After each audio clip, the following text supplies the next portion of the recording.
people talk about, like masculinity and this term that gets thrown around all the time, like this toxic masculinity and whatever the fuck that means. And, I just think that, again, it's like, what are the examples that we're putting forward? And what are the examples of people, as fathers? What kind of men are you surrounding yourself by? What are the things that are important to you? And I think it's not, to me at least, it's not, some sort of rejection of these classically masculine traits. I think that, having the ability and understanding you have the responsibility to keep your family safe is absolutely essential in being a man and in providing. I think having a healthy relationship with violence, having an understanding of it.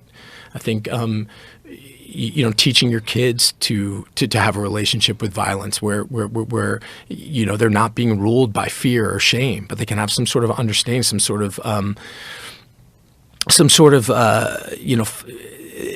they can touch it, they understand it a little bit, they know what they're doing. I think it's essential.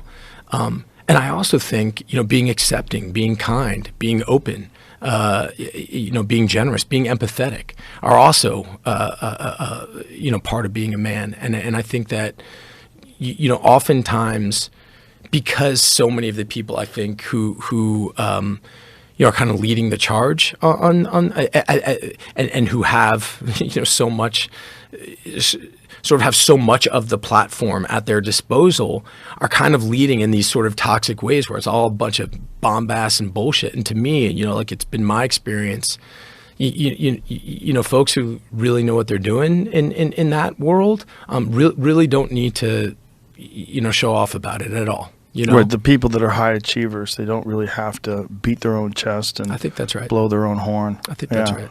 Yeah, what we think of as toxic masculinity is really a bunch of losers. So a lot of it is like the worst example. But you could get the same, there's no term toxic femininity, right? But there's toxic human beings, and some of them happen to be male, and some of them happen to be female. But it's not an indictment on male, right. The male gender of the species. That's right. Crazy. Right. And the idea that you don't need men, that somehow or another, like, the female is the future. I was like, what are you talking about? That's crazy. Yeah. You need a balance. There's a yin and a yang in this life for a reason. That's right. All of it goes together. That's right. It's just everybody has to do better.